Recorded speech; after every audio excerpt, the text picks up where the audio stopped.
Juventus are a club in turmoil, sacking their coach Thiago Motta. They're at risk of not making Champions League football, which would be a financial disaster for the club. The directors are on the verge of being fired, and the man brought in to save their season, a man that played for the club for 9 years, and he was even the assistant coach under Pirlo, is Igor Tudor. Now, Tudor has a track record of coming into broken teams and fixing them right away, and that's the hope of every Juventus fan. He's even had some promising things to say in the past, like his love for Dusan Vlahovic, who he labeled as the best striker in the league over Victor Osimhen back in 2022. Now, I want to find out if Tudor is the right man for the job, so I brought in my good friend Giuseppe from Just Juve YouTube channel to talk about this, the failed Juventus project, where it went wrong with Thiago Motta, if he can in fact fix Vlahovic, and who his dream coach is to take over the project come the summer if Tudor doesn't work out. Enjoy. So Giuseppe, how do you feel now that Tudor is officially the coach of Juventus? Are you more happy? Look, Marco, to be totally honest with you, it's never nice when a coach is leaving, because that means that you are hitting the bottom. So you cannot never be happy when a coach is changed in the middle of the season. I would really lie if I tell you, yeah, everything is fine, everything is super, everything is fantastic, because we just changed coach. We didn't even play a single game. So it's difficult. On the other side, 1 hour ago, there was a press conference of Igor Tudor, and I have to say that I was in search of Juventinità, of identity. I said I don't want to be carried away by words, because it's again blah blah blah blah blah blah blah blah, and at the end it's not the press conference that matters, it's the field. But I can tell you that after 5 minutes I failed my mission. I was totally carried away, and I'm extremely happy that we are giving a chance to Igor Tudor, that is not only an ex-player, a one that understands Juve, but also a really good coach. I feel like you would have done that with any coach, though. You're an optimist. You get excited. Except of Mancini and Spalletti. Yeah, you were pissed when I texted you and we were talking about Mancini, which I totally agree with you. I love that he won the Euros for us. It's something that we're going to remember in history, but the fit didn't make a lot of sense. Look, Mancini, I will be grateful for him, because it's partially also thanks to him that my son is loving football, thanks to that Euro. So I can only be grateful for Mancini for that. But I didn't think the fit would be correct in this moment of Juve. I really appreciated one thing of the press conference of today. Cristiano Giuntoli's words were really transparent. I think that what us Juventini were needing, transparency. He said, we go with him until the end of the Club World Cup, then we sit at the table, and we hope that we can continue with him. We hope, because we believe that he's also a correct man to continue the project that we started a few months ago. I think that's how we have to see it. And he said something extremely important. He said, look, having a 10 years contract or a 3-month contract makes totally no difference. I would love to stay here 10 years, but let's take it step by step and we will see. I would love Tudor to stay, because that means that indeed we are doing extremely well, that we are winning 9 games on 9, that we are lifting my dream cup, that is the Club World Cup, that we are lifting in the air and taking it in the museum. Your dream? Yeah. Your dream since when? Yeah. When you saw the prize money? No, that was the cherry. No, because you know why? We would be the first ever club to win all the available trophies on the world. Because Juventus was already the first club. Now there is a new one. Let's win that one. But I think the reason why I believe that Tudor is the right man is because of his track record as a coach. What he did with Lazio last year, for me, was phenomenal. From the time that he joined Lazio in March to the time that he finished the season, only Atalanta earned more points than them. They had the second best defense. They were scoring more goals. He steadied the ship. So for me, Tudor has the track record of giving that immediate impact within teams, understanding which strings to pull and what he needs to do to get the most out of these teams, even if it is 9 men. Is that why you also prefer Tudor, or what else do you expect from him from this Juventus? He said it himself. It's not enough to be a Juventino. Otherwise, we take the biggest supporter on earth, we put it on the bench, it would work. So no, us, the Juventini, because we are all coaches, we are doctors, we are lawyers, we know everything now. That's what they say in Italy, right? There's 60 million coaches. Indeed. But it's much more than that. Look, it's the 8th team that is taking as a caretaker. He knows how to have immediately an impact on the field. Look, at Lazio, he didn't start immediately changing with a 3-man defense because he didn't have the time. He went step by step in changing it. But we saw that it's an offensive football, but still pay attention in the back. So it's not we just attack like crazy kamikaze and we go and no. It's a football that is based on intensity, impressing, of course, the heart and the will can never lack. So that's extremely important. That intensity, that will, not being shaking, not fearing, understanding and being aware of who you are. But then you see really beautiful patterns of playing. I think that Tudor as a coach is underrated, probably also because of him, because he never stays really long to a club. So you are never really able to see and being able to judge a Tudor on a long term. He did extremely well at Marseille when he had one season, but then he left. But what he did at Lazio, after I believe they were 12th or something like that with Sarri, was really exceptional. He doesn't have a lot of rules, but he has some that he goes totally crazy about.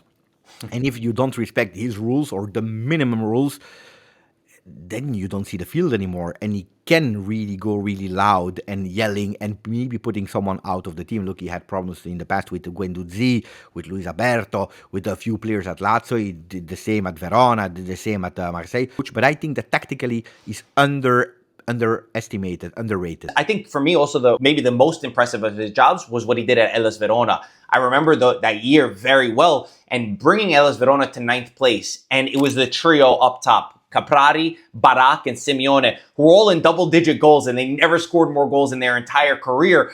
And you look at the way that they were playing against the top teams. They were a team that competed, and you look at where Hellas Verona is today. So I think that this is all good track record to say what he can bring to a club and why he's the right choice.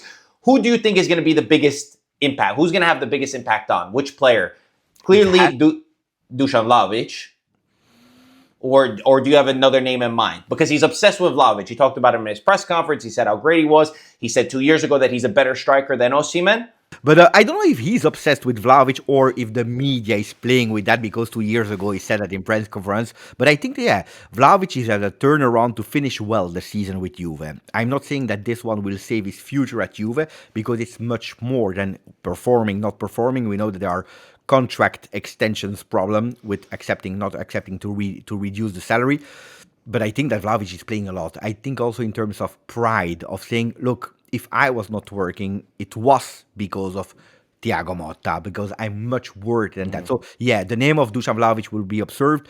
I can tell you as well, Kenan Yildiz could really be the beneficial person of that change of bench. Why? Because we saw him playing with a lot of humility, more on the wing, and maybe all of us were expecting a bit more goal contribution from Kenan that we know that he has in his legs.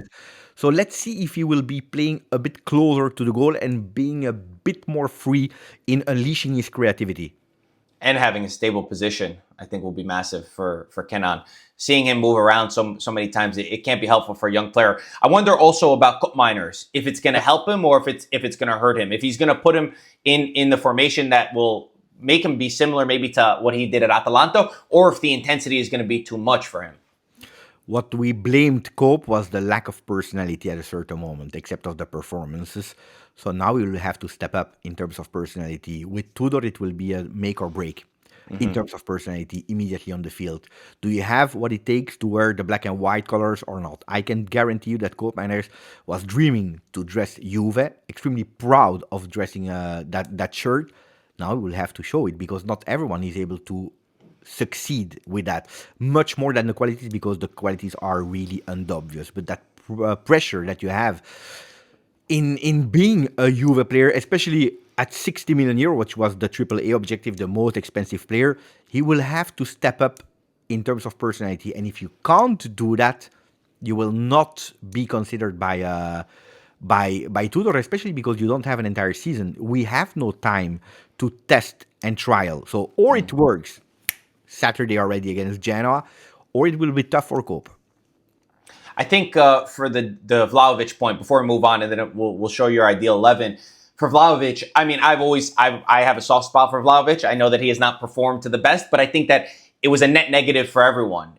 Yes, this last 9 games is probably not going to make him stay at Juventus for life. There's a lot of things that go into it, but at least maybe his value can grow, and he's not a player that Juventus sell for 30 million, 35 million if he finishes off the season better. Is that what we should expect? If he reached 30, 35 million, that would be really, really beautiful for Juve, I believe.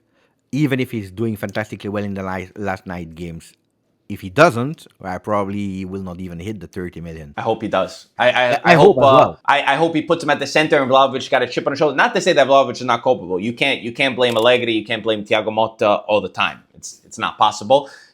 It's not their fault that he's missed some sitters, some crazy chances. But maybe the confidence and the belief is going to help him. Speaking of which, I asked you for your ideal 11. I'm going to show it on the screen right now, and you walk me through it.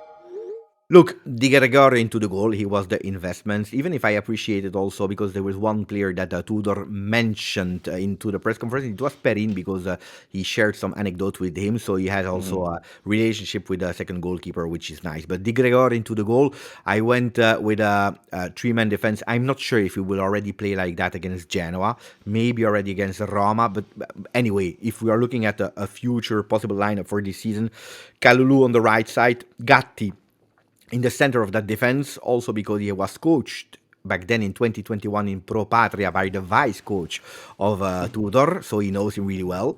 So we have here Gatti, and then on the left Renato Vega, that in terms of passion, in terms of grinta, is one that you want to go for.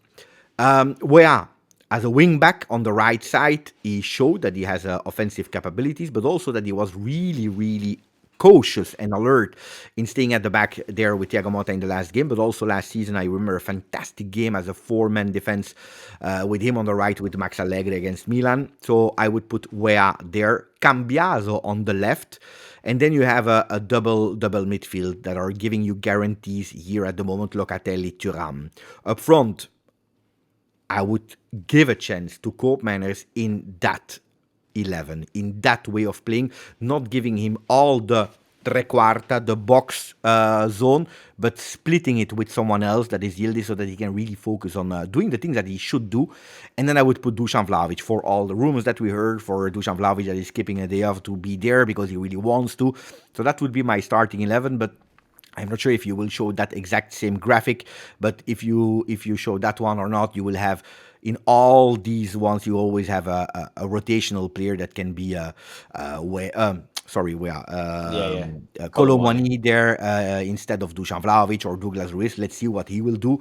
And it's difficult to put out Weston Mckennie out of that team because it's one of the most performing one, even if the last few weeks he was clearly tired. So I would not forget Weston Mckennie, but he can play instead of Cambiaso, he can play instead of Thuram, instead of Locatelli, but also instead of Yildiz and Koopmeiners. So I will keep him as a Swiss knife in filling in whatever position we need at that moment. Which pretty much sums up his career. It feels like every time there's a new coach, he always goes to the bench and then somehow he finds his way to be able to get back into the 11. I had the chance to see Pirlo recently at the city office, and he said for him, McKennie's a pure 8. He doesn't like to see him in all these different positions. He thinks that that's his ideal formation, where he would put him. But obviously, if Tudor does the 3-4-2-1, you have to start making adjustments. And I find it hard to argue anyone else in this formation other than who you have, except maybe Colomwani. I think Colomwani is still the ace up your sleeve. And if he does try to play two strikers together, or if he plays Colomwani a little bit further behind, I think that Dusan Vlahovic can play alongside Colomwani, and we haven't been able to see that yet. What I'm fearing here is that a lot of players will be out of that 3-4-2-1, like Bangula and Conceição, understanding, but also probably a Nico Gonzalez that will play further away from the goal. So some people could possibly suffer from that change of team, but at the moment we cannot think too much about the emotions of players that play or not playing. We need to grab points with the best possible 11. I hope you're enjoying this video, and if you like this style, make sure to drop a comment below and let me know if you want me to talk to any other YouTubers that you love watching. And if you want to support IFTV, the thing that keeps us going, cop some merch. ItalianFootballTV.com. We got jackets in white and blue. We got hats. That is your way to show the most support for Italian Football TV. So go check out our website. We've got new products coming very soon. Another New Jersey, a tracksuit. It's going to be amazing. Once this stuff sells out, which is very limited quantities left, it's never going to come back again. So show your support and enjoy the rest of the video. If we track back a little bit and talk about Motta, what went wrong? What went wrong in your eyes, Giuseppe? Look, I am and you know it really well, one of the biggest supporters of Thiago Motta's arrival at Juve. I really sincerely believed in the project Motta. That makes two of us. Yeah, I know, because we talked a lot about it. So we Yeah. anticipated also that that choice since long while Allegri was still there. It's really a pity. I always say when a coach is failing, it's not only because of the coach. Then of course it's a young coach. I believe there. I have a long list here: results, lack of empathy, the new signings that are not performing, lack of game idea that we were expecting, blah blah blah. But I think one of the biggest one that he failed was probably the ability of turning an eye blind, closing an eye on things. And this is probably a skill that as a really young coach you don't master and you gain with experience. What do you What mean I by that? really what I mean with that is that as a young coach, you want to show yourself, you want to go with your rules, with your things, and you have there is no margin. It's that way or no way. Why sometimes for the greater benefit, you should be able to say, okay, it's maybe not 100% how I want it, but at this correct moment, exact moment, I maybe need to pay attention. Even Sarri, that I'm not the biggest fan of, when he was at Juve, he said, look, after his journey, he said at microphones, at a certain moment, I was at a crossroad. Or I go my way and we all collapse, and I would be the first one that didn't win the Scudetto with Juve. Or I adapt to the players I have, to the people I have, to Juve, which was really important. That's what we did, and we won the Scudetto.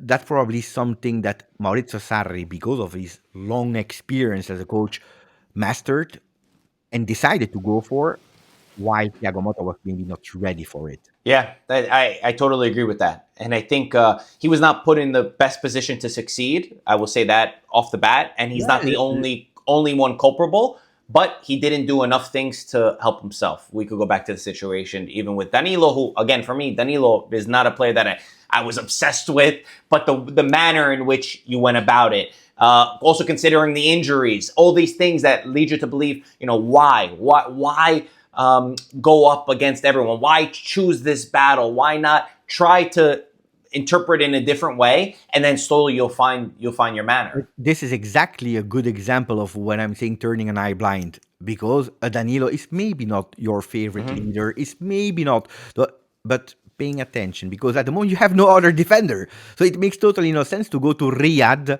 without him and without the Mercato still done, without new defender. So sometimes you just need to say, okay, it's not my favorite player, it's not my favorite character, But captain, but I stay silent until the end of January. And if I have a great defender, maybe I will say put him out of the team. You see, that's what I meant. No, because he had the line, he had a vision, and he pushed for that narrative that, according to me, was really, really hurting Juve. We were both in Riyadh, Marco. So yeah, that's also probably according to me, the moment where I said for the very first time, because I was live into that stadium for Juve Milan, the first time that I said, I don't believe it. I don't believe in Thiago Motta succeeding anymore at really, Juve. Yeah. I didn't think they were bad against Milan. It was a No, but couple it's crazy episodes. I was really close to the benches, and when I saw that we were leading 1-0, and that the team at a certain moment, around the 65th minute, starting to give up, and I saw a coach that was extremely introvert, static on the bench, without actually waiting for that draw of Milan, waiting for that second goal of Milan, without reaction, I said, here it's difficult, because or it's really the personality, but I already saw him, in going crazy and celebrating, or it's really like, even if I speak, probably the players, they will not follow exactly what I want, or they will not understand. So I think that he gave up on that day in really that leadership role that he needed to take, and by consequent, he lost me, unfortunately.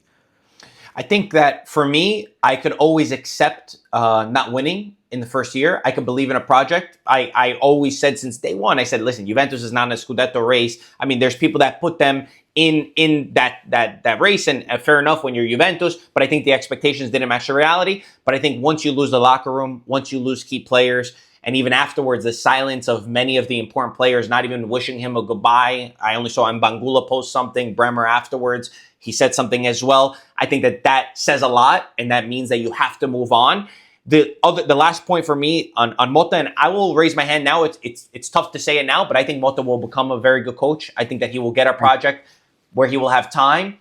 It's not the situation. It was not working at Juventus, but you could always learn and develop and be put in a better situation. The last thing that was it left a bitter taste in my mouth that I couldn't accept was after key moments when Motta will come out. I mean, the obsession with not winning, I don't know, maybe I read too much into that when he said that, but it was when Juventus lose to Atalanta and you say, okay, now you media, don't put us in a Scudetto race. Now we don't have to have this.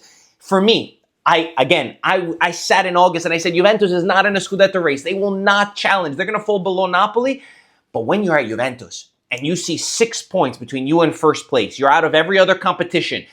Even if you're not the best, don't you feel something? Don't you say to myself, guys, we shouldn't be here, but we're here. There's worse Juventus teams that have gone on to win. That to me, I couldn't overcome. What can I add to a perfectly explained example? Yeah, it's true.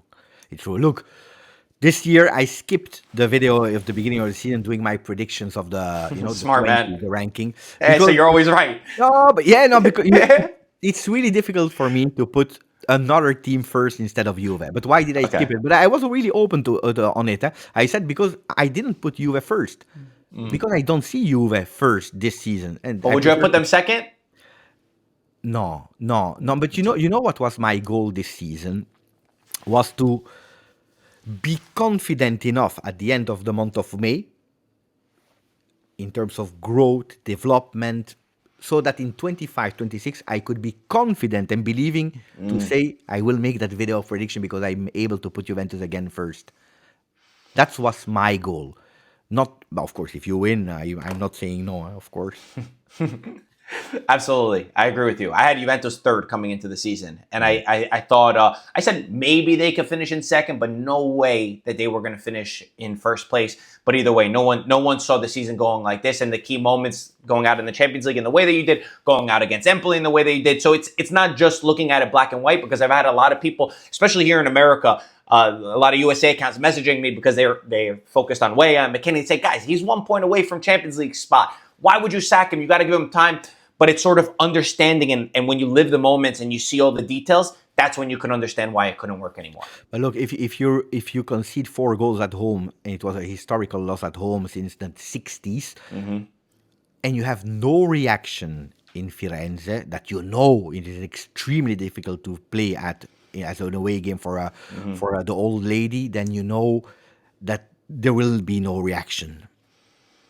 Giuseppe, you're I was going to say older. You're more experienced than me. And you're, you like the way I changed it, right? I have less hair. For now, I'll probably catch up. Have you ever seen Juventus fans walk out of a stadium before? Because personally, I don't remember a time. Out of memory, no, I don't remember. No. I don't remember. Not in that manner, at least. The way that everyone was happened. I'm thinking about Delle Alpi. I'm sure it happened in the past, but it's not something that really said, okay, I know. Then, if we need to go back to, if we go back to some negative cycles that we had in the past with coaches a la Del Neri, etc., I'm sure it happened, but I don't remember that well. The image is stuck in my head. That image of the fans walking out against Atalanta was one where I think that was my wake up call. I was pushing. Yours, you said, was in Riyadh. Mine was that, and it came late because I wanted to keep believing. I kept seeing the signs and I kept throwing it away. And then when I see fans walk out and nothing against Atalanta, I thought for some reason I kept waiting. I said, "Oh, he's going to be the moment. They're going to go 3 points from first place. They're going to prove everybody wrong," and it didn't work out. Giuseppe, to end this. I think we mentioned a couple times, Motta is not the only person that's culpable here. Do you expect other changes to come in the summer? Whether it's changing a sporting director or bringing a big figure back or bringing Chiellini in, the rumor is, or the dream is of Del Piero or someone who represents the club. Do you expect that to come in June? And do you think it should happen? Because it can't all fall on one man, surely. Look, what I blame Cristiano Giuntoli on is a coach that you believe in sincerely, like you, like me, Marco. You need to back him up. At his first experience, because he came, he was 41, then he celebrated 42, but he was 41, so he's younger than me. That was the very first coach that was younger than me. Thiago Motta is younger than you? Yeah. Is he really? I'm from 81, he's from 82. So, yeah.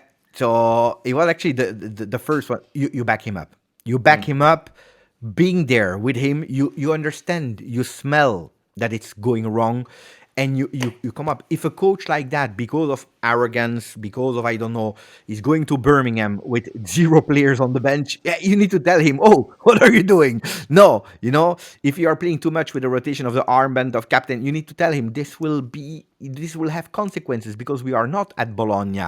So pay attention. So that's what I blame to Cristiano Giuntoli. Will there be some changes today? It's difficult for me to say yes or no. Am I expecting? Yes, because if Cristiano Giuntoli is not able to deliver that presence, someone needs to back him up. And will it be with Giorgio Chiellini that is rumored to be a bit closer from next season? Let's see. I think it's a crime to have someone like Chiellini that at the moment is, I believe, saying himself, wait, step by step, I will come. So give me time also. But it's a crime to not use the power of Chiellini. Then I can understand that a name like Chiellini entering and speaking above you is not great. I always have that image of Berlusconi entering the locker room with Pippo Inzaghi, attaccare, with Inzaghi that is trying to say it but not loud enough, and you lose a coach. So you need to pay attention to these kind of things. But yeah, then the dream Alessandro Del Piero, you know how much I would love Del Piero to be back at Juve. The only thing is that I would not be sure how good it would be, because it's easy to say, yeah, it would be fantastic. I have today and I would think it would be really a pity to hear like, it's not good enough, and starting to hear criticism towards Alex. If I gave you a crystal ball, and I know you don't like predictions, you could plead the fifth. I could cut this out. And I said, Giuseppe, the guy that runs Just Juve, you can choose the next Juventus coach in June. Who would you choose? And you could choose whoever you want. I will give you 2 answers. First, Igor Tudor, because that would mean that we are doing extremely well. Okay.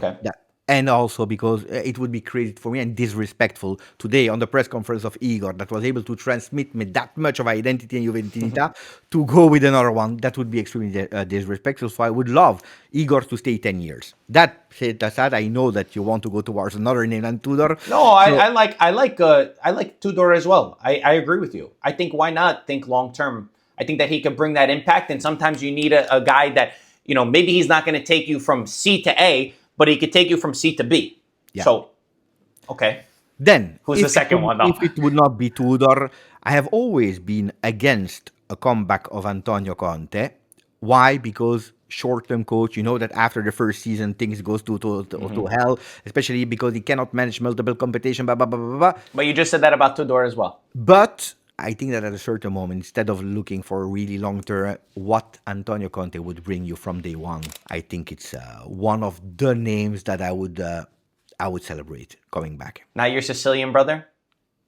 Who's my Sicilian brother? Italiano. Come on, it's your look-alike. Vincenzo. No, he's much better than me.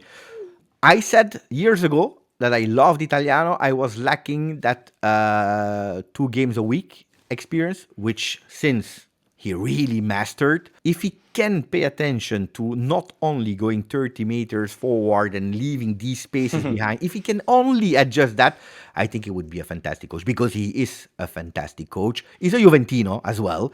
So welcome to Juventini back at Juve. Yeah, I like Italiano. Now, we just come from an experience of Thiago Motta.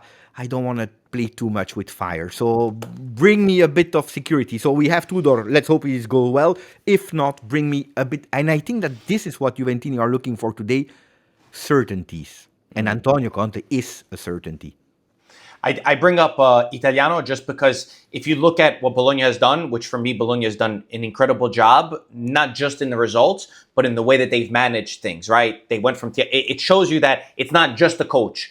It's the system around them. It's Saputo with the investment. It's Di Vaio with his understanding of the club. It's Sartori with the way that he's built the squad.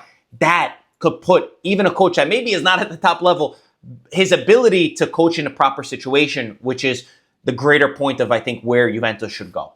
Marco Di Vaio, one of my favorite, underrated Juve Another look-alike. Yeah. Probably because of that. But I had hair back then. Huh? One day I used to have hair. But no, Marco Di Vaio was one of... then Sartori is doing a fantastic job. Now, on the other side, Marco, we cannot do every time that Bologna is doing a great season, taking the coach of we Bologna. just take him. Easy. Calma. Giuseppe, thank you so much for joining me. I really appreciate having you. Thank you for the invite, and say hello to all the IFTV followers.